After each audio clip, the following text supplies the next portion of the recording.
A countertenor is a male singer that sings unusually high in order to sound like a female singer.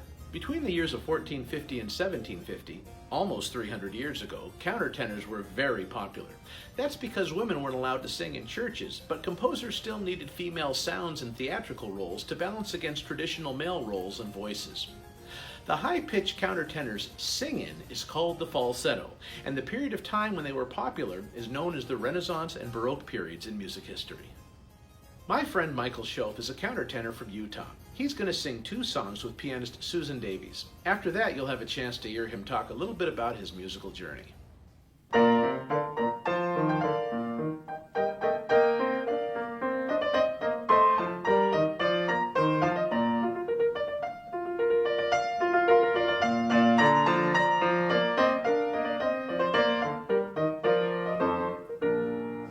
Fammi combattere, mostri e ti fei, nuovi trofei, se vuoi dal mio valor. Fammi combattere,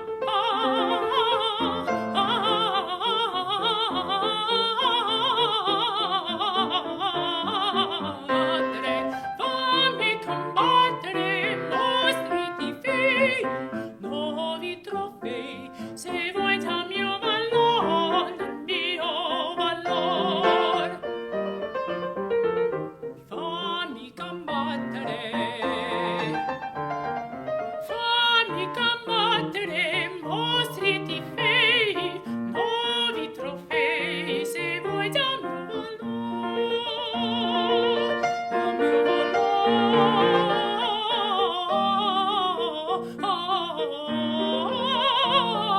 dal mio valor.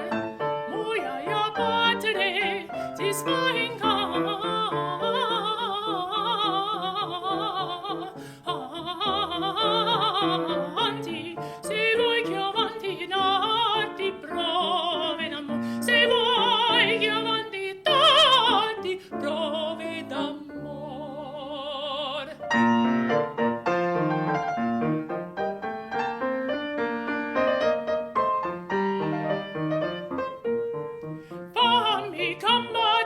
combattere, mostri e ti fei, nuovi trofei, se vuoi dal mio valor.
Can you give us an example of a creative choice you made in this program that really demonstrates your signature as an artist?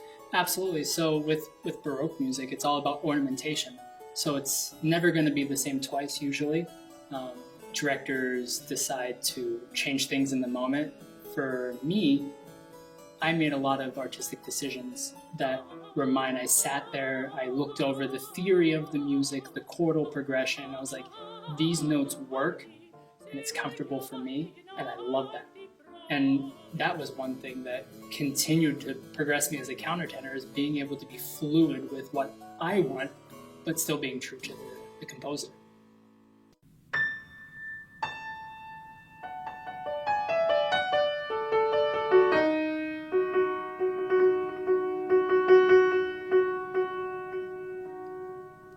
Welcome, wanderer.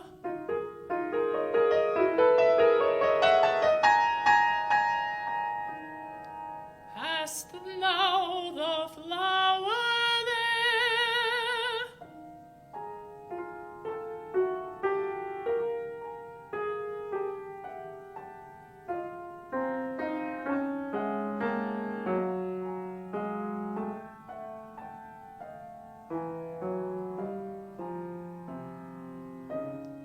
I know a bank where the wild thyme blows, where ox lips and the nodding, nodding violet grows. Quite over canopy with luscious woodbine, with sweet musk roses, and with eglantine.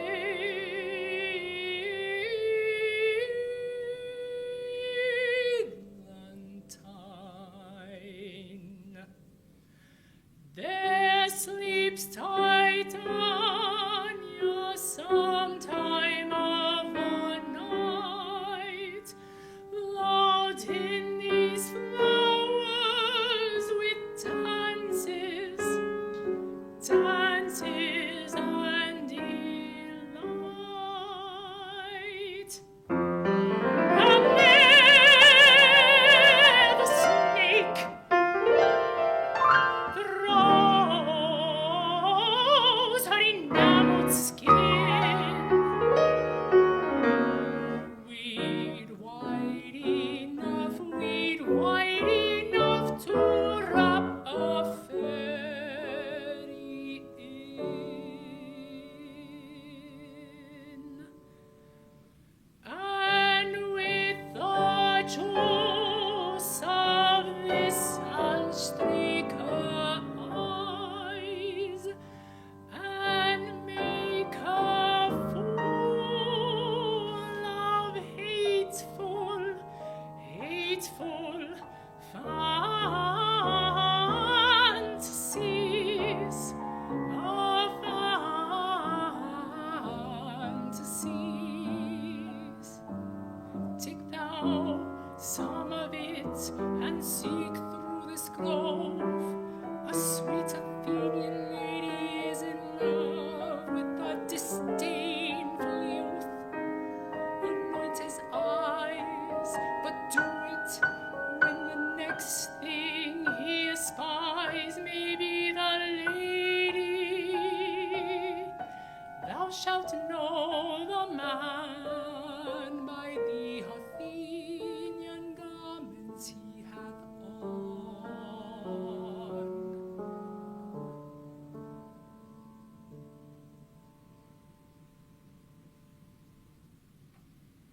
Michael, what is the role a countertenor plays in classical music today? A lot of us are trying to rediscover ourselves. Thankfully, Benjamin Britten in the early 1900s composed Midsummer Night's Dream, and he wrote the part of Oberlin specifically for Alfred Deller, who was the new countertenor that was actually producing solo rep. Because before that, we were church singers. We were in the church choirs. We were the male altos, the male sopranos of the church choirs. And so as that progressed and countertenors started getting a presence, then we started seeing us take the roles of the castrati. Going forward, people like Jonathan Dove and other great composers are starting to actually revitalize the role of a countertenor as a specific role instead of a replacement role. Have you always been a countertenor, or did you evolve into this far? So for me, I didn't choose to be a countertenor until about 2015. I always had this party trick in high school. I could always sing soprano, but most of my life I actually wanted to be a bass. I kind of evolved into a tenor for choir singing, for church singing, that type of stuff, because being a party trick, people would laugh at it, so I never took it seriously until a choir teacher said, "Hey, are you a countertenor?" I was like, "What is that?" Go home and look it up. And then that point forward, I made that conscious effort, especially because I love Baroque music and Renaissance music, and that is just filled with repertoire for